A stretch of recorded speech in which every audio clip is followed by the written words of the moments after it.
اور حقوق وضع کرو، پھر اس کو مذہب کا درجہ دے دو، پھر اس کو نافذ کر دو، یعنی حلال و حرام کی تمیزات کو مٹا دو۔ میں نے کہا کہ ٹھیک ہے، آپ کو اپنی مرضی کا عقیدہ اختیار کرنے کا حق ہے، لیکن آپ ہیومینیٹیرینزم کی کسی کتاب میں، اپنے ملک کے کسی نظام آئین و قانون میں، پوری مغرب کے نظام آئین و قانون میں، ڈکشنری کی کسی کتاب میں یہ آپ کو بتا دیں کہ آپ کو اپنا عقیدہ اختیار کرنے کا تو حق ہے، لیکن مجھے ٹارچر کرنے کا بھی آپ کو حق ہے، مجھے آپ کو اذیت دینے کا حق بھی ہے؟ اگر کہیں ہے تو کھول کے بتائیے۔ تو چپ ہو گیا۔ میں نے کہا میں میدان میں لاٹھی گھماتا ہوں، میرا حق ہے، لیکن اگر وہ لاٹھی آپ کے سر کو پھوڑ دے، آپ کی ناک کو توڑ دے، تو مجھے اس کا حق ہے؟ میں نے کہا نہیں۔ تو میں نے کہا ہم یہی ہمارا مطالبہ ہے کہ من پسند عقیدہ اختیار کرو، لیکن مسلمانوں کے عقیدے کو چھیڑنے کا حق آپ کو نہیں دیا جا سکتا، اور یہ کسی ہیومینیٹیرینزم میں یہ لکھا ہوا نہیں ہے۔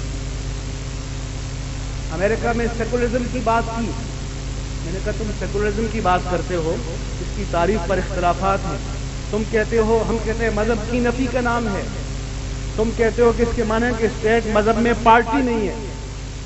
میں کہتا ہوں چھوڑیے تعریفات، تمہارے ملک میں 8 ملین مسلمان ہیں، تمہاری کانگریس میں ایک بھی مسلم موجود نہیں ہے، اور آئندہ 25 سال تک ایک مسلم امریکن کانگریس میں ممبر بن کر نہیں جا سکتا، اور میرے ملک میں اس سے کم عیسائی ہیں، وہ اپنی مرضی کی پارٹی کو ووٹ دیتے ہیں، مرضی کے امیدوار کو ووٹ دیتے ہیں، اور اس کے باوجود ہم نے 20 سیٹیں ان کو تحفے کے طور پر پیش کر دی کہ حضور آپ کے بغیر تو ہم بیٹھ ہی نہیں سکتے۔ میں نے کہا مجھ سے زیادہ ڈبل حق اس کو دے دیا گیا ہے، کہ تمہارے کرسچین کو اور تمہارے جیو کو مجھ سے زیادہ میرے اسلامی ریپبلک آف پاکستان میں دوہرا حق دے دیا گیا ہے، تم پھر بھی کہتے ہو کہ عیسائی مظلوم، مائنارٹیز کے رائٹ نہیں۔ میں نے کہا کہ تمہارے ملک میں میرے مسلمان کو پرسنل لاء میں اپنے مذہب پر عمل کرنے کی اجازت نہیں ہے، لیکن میرے اسلامی جمہوریہ پاکستان میں تمہاری عیسائی کو اپنے پرسنل لاء کو ایکسرسائز کرنے کا حق ہے۔ تو تم بتاؤ کہ in practice we are secular اور یو آر سیکولر۔ اس لیے آج اسلام کی ایک نئے علم الکلام کی ضرورت ہے، ایک علم الکلام جو فلسفہ یونان سے آیا تھا، اس دور کے ہمارے اکابر نے اس کو پہلے پڑھا سمجھا، پھر عربی میں ٹرانسلیٹ کیا، پھر اسی علم الکلام کی روشنی میں اسلام کا دفاع کیا اور ان کو رد کیا۔ مگر آج کا فلسفہ کچھ اور ہے۔ آج کا فلسفہ ٹوٹل پرمیسونیس ہے۔ آج کا فلسفہ یہ ہے کہ انسان کے ہاتھ میں حلال و حرام کی چابی ہے، انسان جس چیز کو چاہے حلال کر دے، جس چیز کو چاہے حرام کر دے۔ اللہ تعالیٰ کے اقتدار کلی کے انکار کا فلسفہ ہے آج مکمل عریانی کا فلسفہ ہے۔ آج کا مغرب کا مضطرب انسان اس کے بس میں ہو تو کام و دہن اور جنس کی ساری لذتوں کو ایک انجیکشن میں ڈال کر اپنے آپ میں انجیکٹ کر دے، وہ ساری لذتوں کو ایک لمحے میں سمیٹنا چاہتا ہے۔ یہ فلسفہ ہے اور اس کو ہمارے اوپر نافذ کرنا چاہتا ہے۔ ہم کیا کرتے ہیں کہ وہاں کی سائنس کو، وہاں کی ٹیکنالوجی کو، وہاں کی علمی ترقی کو، اس کو امپورٹ نہیں کرتے، وہاں کی بے حیائی کو امپورٹ کرتے ہیں، ان کے تباہ کن کلچر کو امپورٹ کرتے ہیں۔ ہمیں اس فلسفے کا مقابلہ کرنا ہے، معاشرے میں پینیٹریٹ کرنا ہے، معاشرے میں جانا ہے۔ اس لیے ہمیں اس نئے دور کے تقاضوں کے مطابق تیار کرنا ہوگا۔ جہاں تک انگریزی کی بات ہے، وہ ان کی نہیں، ہماری ضرورت ہے۔ اگر اسلام مشنری ریلیجن ہے، اسلام دعوتی مذہب ہے، جب دعوتی مذہب ہے تو آپ کو تو دنیا کی ہر زبان آنی چاہیے، اور دنیا کی ہر زبان میں آپ نے اللہ کے پیغام کو پہنچانا ہے، میرے مصطفیٰ کے پیغام کو پہنچانا ہے۔ اس لیے آپ کے پیر اور آپ کے میر جاتے ہیں تو اپنے لوگ ان کی شکارگاہ ہیں، کوئی غیر مسلم ان کی شکارگاہ نہیں ہے۔ آپ کی اطلاع کے لیے، پہلے میں جب حضرت گیا نہیں تھا تو فلاں صاحب مبلغ اسلام آ گئے ہیں برطانیہ سے، امریکہ سے، اور میں سن کر ہی یقین جانیے کہ آدھا تو ویسے ہی تحریر ہو جاتا ہے۔ اس نے تو کفر کی دنیا میں تہلکہ مچا دیا ہے. پتہ چلا کہ اپنی دنیا کو برباد کرنے جاتے, بنانے جاتے تو پھر بھی کوئی بات نہیں ہے کہ بنانے کی پشتی ہو تو برطانیہ میں ان کے 35 مدرسے ہیں اور پوری تعلیم ہے سیکولر کے ساتھ. ہمارا ایک ہی ادارہ نہیں ہے. پیروں کے چندے ہیں, میروں کے چندے ہیں, اس کے چندے ہیں, اس کے چندے ہیں, سب کا خراج ہے, لیکن اسلام کا حصہ اس میں کوئی بھی نہیں ہے. اب انہوں نے وہاں کی حکومت سے منوایا ہے کہ باہر سے عالم کو امپورٹ نہیں کیا جائے, اور فرانس نے اپنا ٹریننگ انسٹیٹیوٹ ائمہ کا قائم کر دیا. پہلا بیچ ان کا آ رہا ہے, مگر اس کو ٹریننگ دینے والے وہ ہیں, ہم اور آپ نہیں ہیں. بہت اچھا سیلری سوانی ہے. اور پھر یورپین یونین ایک فیصلہ کرنے والی ہے کہ جو اسکل وہاں پر ہے وہ باہر سے امپورٹ نہیں کی جائے گی. تو آپ نے وہاں کی اسکل تیار کرنے کے لیے کوئی ادارہ قائم نہیں کیا. وہ پیر جو ہر سال جا کر چندے جمع کر کے لاتے ہیں, انہوں نے بھی نہیں کیا, کسی نے نہیں کیا. اس لیے میں سمجھتا ہوں کہ اس دور کو سمجھنے کے لیے میرے دعوت اسلامی کے بھائی موجود ہیں, میں ان کی خدمات کو خراج تحسین پیش کرتا ہوں. لیکن یہ میرے پاس آئے کہ کہا جی کور کمانڈر کو ٹیلی فون کیجئے کہ فیضان مدینہ کا راستہ روک دیا ہے. میں نے کہا میرے دوست, انہوں نے اپنے لوگوں کو کلچر دیا کہ اپنے ملا کو ووٹ دو, اپنے عالم کو ووٹ دو. اب اپنی بات منوا رہے ہیں, آپ ایک ایک لادین کے پاس چل کر جا رہے ہیں کہ ہمیں راستہ دے دو. اگر آپ ہم علماء کے پیچھے ہوتے اور آپ کے 5 ممبر کراچی سے منتخب ہوئے ہوتے تو وہ چل کر آپ کے پاس آتے کہ بتائیے کون سا راستہ آپ کو چاہیے. اس لیے آپ کو ہر شعبے میں کام کرنا ہوگا. میں نہیں کہتا کہ ہری پگڑی پہن کر آپ بوتھ پر آ جائیے, آپ وہ کام کر رہے کیجئے. لیکن یہ میں اپنے دوستوں کو بتاتا ہوں کہ آپ احیاء سنت کی بات کرتے ہیں تو اسلام ٹوٹیلٹی اور کلیت کا نام ہے, اسلام پارٹ اور جزئیت کا نام نہیں ہے. میں مانتا ہوں کہ نماز پر پابندی یہ سنت مصطفیٰ ہے, مسواک کی پابندی یہ سنت مصطفیٰ ہے, داڑھی کے التزام یہ سنت مصطفیٰ ہے, کھانے اور پینے کے آداب یہ سنت مصطفیٰ ہیں. مگر بدر میں لشکر کی قیادت کرنا یہ کس کی سنت ہے, بتاؤ تو صحیح. احد میں زخم کھانا یہ کس کی سنت ہے. مسجد نبوی میں بیٹھ کر فیصلے کرنا یہ کس کی سنت ہے. وفود بھیجنا, وفود کا استقبال کرنا یہ کس کی سنت ہے. آپ تقسیم کار تو کر لیں لیکن کلیت اسلام کی نفی نہ کریں. اہل سنت کو سب شعبوں میں مجتمع ہو کر آگے بڑھنا ہوگا. ہم بہت پیچھے جا چکے ہیں, اور یہ بھی آپ کو بتا دوں کہ اگر آپ کا یہ خیال ہو کہ ہم عزائم کو مجتمع کر کے اور ہٹے کٹے ہو کر اور تازہ توانائی لے کر ہم دوڑیں گے اور اگلا ہمارے انتظار میں ہوگا, جب ہم پہنچیں گے تو دوڑ لگائے گا. نہیں, آپ چیونٹی کی رفتار سے چل رہے ہیں, وہ خرگوش کی رفتار سے جا رہا ہے. دشمن آپ کا انتظار نہیں کرے گا. میں نے جب 9th میں داخلہ لیا تو ہمیں ایک فزکس کا ایک سبق پڑھایا گیا.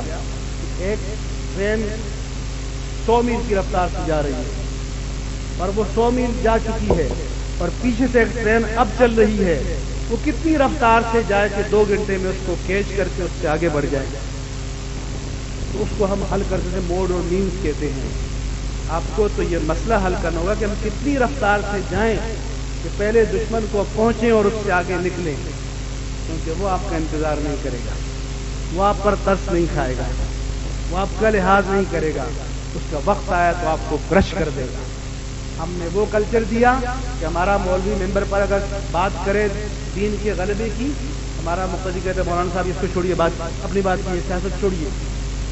ان کا مولوی ممبر پر کہتا ہے, اسلم خٹر سے پوچھا ضیاء الحق نے کہ تو کیسے ہار گیا, سرمایہ تیرے پاس, وزارت تیرے پاس. تو کہا جی ملا نے ممبر پر آ کر کہا کہ اسلام اسلم کو ووٹ دو گے, اسلام کو دو گے, خان کو ووٹ دو گے یا قرآن کو دو گے. اچھا لوگوں نے کس کو دینا تھا؟ آپ بتائیں کہ اس ممبر پر شاہ صاحب کہہ سکتے ہیں الیکشن کے موقع پر یہ بات؟ نہیں کہہ سکتے. کلچر میں بھی ہم نے, اس لیے اس پورے کلچر کو بدلنا پڑے گا. رونے سے نہیں ہوتا کہ جی وہ انہوں نے 2 صوبے میں حکومت بنا لی ہے اور مرکز میں وہ لیڈر آف دا اپوزیشن ہو گئے ہیں, وہ ہوں گے. ان کی پوری حکومت کا آپ کو پتہ ہے کہ رمضان میں اس عاجز و فقیر نے ایک کمزور سا آدمی کھڑا ہو گیا تو مقابلہ کر لیا. آپ بھی کھڑے ہو جائیں, ہر سنی کھڑا ہو جائے تو میں آپ کو یقین دلاتا ہوں کہ 5-10 سال میں گایا پلٹ سکتی ہے. لیکن جب اپنے وسائل کا رخ دینی اداروں, دینی لٹریچر اور اصل دینی کام, دینی تنظیموں کی طرف پھیر دیں گے, بنا لیتے ہیں جی یہ صدر اور میں جنرل سیکرٹری یا میں صدر اور یہ جنرل سیکرٹری بن جائیں گے. اب بن گئے پھر کیا کریں گے؟ کیا کام کریں گے ہم؟ صرف اس لیے کہ میرا نام صدر ہو جائے گا, ان کا نام ناظم ہو جائے گا. تو اگر منیب الرحمان آپ کو پسند نہیں ہے تو صدر ہے, ان کا نام سید الرحمان شاہ والدین نے رکھا ہے, اگر وہ پسند نہیں ہے تو آپ ان کا ناظم کیا ہو جائے گا؟ وسائل کہاں ہیں؟ آج قاضی حسین احمد چلا جائے تو جو بندہ آئے گا اس کے پاس سارا سسٹم, سارا نظام, سارے وسائل موجود ہیں. مزاج کا فرق ہوگا. میاں طفیل خلیفہ اول اور قاضی حسین خلیفہ دوم, کل بھی ان کا خلیفہ سوم آئے تو اس کا مزاج مختلف ہو سکتا ہے, لیکن وسائل موجود ہیں. وہ یہاں بیٹھ کر امریکہ میں کانفرنس کر سکتے ہیں, انگلینڈ میں کر سکتے ہیں, ساری دنیا والوں کو یہاں بلا سکتے ہیں, ہر زبان میں لٹریچر تیار کر سکتے ہیں, ہر جگہ پہنچا سکتے ہیں. ہم کر سکیں گے؟ تو اگر آپ کو نام رکھنے میں خوشی ہو تو یہی نام رکھ لیجیے. علامہ اشرف صاحب کے سارے نام رکھ لیجیے, ہر مجلس کا سر ان کو بنا لیجیے, لیکن ہوگا کچھ بھی نہیں. کیوں نہیں ہوگا؟ کب ہوگا؟ جب آپ تحریک چلائیں گے, کلچر بنائیں گے, تنظیم بنائیں گے. اور تنظیم جب ہوگی تو اگر میں یہاں چل کر آؤں گا تو مجھے چپ کر کے آ کر یہاں بیٹھنا ہوگا, لیکن اس کے معنی میری توہین نہیں ہوں گے. علامہ سیالوی آئیں گے تو آ کر یہاں بیٹھ جائیں گے, اس کے معنی ان کی توہین نہیں ہوں گے, ان کی تکریم ہوں گے. یہ خوش ہوں گے کہ میری قوم کو نظم آ گیا ہے, میری قوم میں ڈسپلن آ گیا ہے. اس کی سب بندی کر کے کسی باطل سے ٹکرایا جا سکتا ہے, لیکن آپ نے ڈسپلن ہی ہم یہ نہ ہو, ہم ایک نعرے پہ منتشر ہو جائیں, ہم کچھ نہیں کر سکتے. جب بیعت عقبہ ثانیہ میں اسد بن زرارہ رضی اللہ عنہ لے کر آئے, آدھی رات کو حضور کے ہاتھ پر بیعت کرنے لگے 72 نفوس سے یثرب, تو جو لے کر آئے تھے اسد, انہوں نے کہا میاں رک جاؤ, اس ہاتھ میں, اس نورانی ہاتھ میں ہاتھ دینے سے پہلے اس بیعت کی قیمت سن لو. اگر قیمت چکانے کا حوصلہ ہے تو کر لو, نہیں ہے تو چھوڑ دو. انہوں نے پوچھا کیا قیمت ہے؟ انکم تبایعون علی حرب کل احمر وابیض, تم دنیا کی ہر باطل طاقت سے ٹکرانے کا پیمان کر رہے ہو. اگر حوصلہ ہے ٹکرانے کا تو ہاتھ میں ہاتھ دے دو, حوصلہ نہیں ہے اس نورانی میں ہاتھ کے ہاتھ میں ہاتھ دے کر پیمان وفا کو توڑنا کوئی اچھی بات نہیں. انہوں نے کہا جی ہم قیمت چکائیں گے, لیکن ہم بھی قیمت لیں گے. یہ آقا جو ہمارے پاس آ جائیں گے تو ہمارا ساتھ نہیں چھوڑیں گے. نہ انہوں نے آقا کا ساتھ چھوڑا, نہ آقا نے آج تک ان کا ساتھ چھوڑا. تو آپ میں یہ ہمت ہے آج ہم میں. ایک سوال میرے پاس آیا تھا, آخری بات کرتا ہوں, کہ ایک نے کہا جی وہ عہد رسالت تھا, نورانی زمانہ تھا, سرکار کا نورانی چہرہ تھا, وحی اترنے کی کیفیات کو دیکھتے تھے, چلتے پھرتے اٹھتے بیٹھتے سوتے جاگتے آقا مولا کو دیکھتے تھے, ایمان کی بہاریں تھیں. ایک یہ ہمارا دور ہے شیطنت کا, فریب کا, دجل کا, مکاری کا, کفر کا, شرک کا, عدوان کا, ظلمتوں کا. اب ہم بھٹک جائیں تو ہمارا کیا قسم ہے. میں نے کہا کہ یہ سوال تو آپ کا صحیح ہے, لیکن میں اور آپ اس دور میں ہوتے تو قیمت چکا سکتے, اس مائی صحابیہ کی طرح ہوتے کہ جس سے کہا گیا کہ تمہارا شوہر مارا گیا, تمہارا باپ مارا گیا, تمہارا بھائی مارا گیا. اس نے کہا چھوڑے ان کو, یہ بتاؤ کہ میرے آقا زندہ ہیں. اس نے کہا کل مصیبت بالک جلل, یہ آقا سارا کنبہ کٹ جائے, آپ ہیں تو کچھ نہیں, کوئی بات نہیں. حضور نے آپ کا حصہ بچا کر رکھا ہے. سرکار نے فرمایا اپنے صحابہ سے کہ انکم لو ترکتم عشر ما امرتم لہلکتم, کہ میں نے جو تمہیں نظام شریعت دیا ہے اگر اس کا 10% بھی چھوڑ دو تو برباد ہو جاؤ گے. مگر بعد میں ایک مشکل دور آئے گا جب ایمان پر قائم رہنا, پولیس رات پر چلنا ہوگا, اس وقت کوئی 10% پر عمل کرے گا تو نجات پا لے گا. بتاؤ دنیا کی کسی یونیورسٹی, کوئی یونیورسٹی 10% پاس کرتی ہے؟ کوئی امتحان 10% پر پاس کرتا ہے، میرے آقا نے تو آپ کو 10% پر پاس کر دیا ہے، مگر ہم میں 1% بھی ایمان ہے۔ میرے آقا سے پوچھا گیا کہ من اشد الناس حبا لک یا رسول اللہ، یا رسول اللہ آپ کا سب سے بڑا عاشق کون ہے؟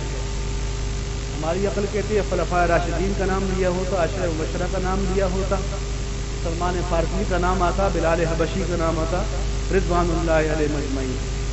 سرکار نے سے کسی کا نام نہیں لیا، فرمایا کہ میرا سب سے بڑا عاشق وہ ہوگا جو میرے بعد آئے گا، جس نے مجھے دیکھا نہیں ہوگا، میرا عہد دیکھا نہیں ہوگا، لیکن اپنے دل میں یہ تمنا سجائے رکھے گا، یہ آرزویں مچائے رکھے گا کہ کاش میری تمام مال و متاع، میری تمام آل اولاد، حتیٰ کہ جان اور ساری متاع کائنات لٹ جائے، قربان ہو جائے، اور آقا کے دیدار کی ایک جھلک نصیب ہو جائے۔ فرمایا کیوں میرا بڑا شوق ہے؟ تو آپ کا حصہ تو موجود ہے، لیکن لینے کے لیے ہم تیار ہیں۔ فرمایا کہ طوبیٰ لمن رآنی وآمن بی، جو مجھے دیکھ کر مجھ پر ایمان لایا اس کے لیے ایک بشارت ہو، وطوبیٰ سبع مرات لمن لم یرنی وآمن بی، جو بن دیکھے مجھ پر ایمان لایا اس کے لیے 7 بشارتیں ہوں، بشرطے کہ تقاضا ایمان کو سمجھو، ہمارے نبی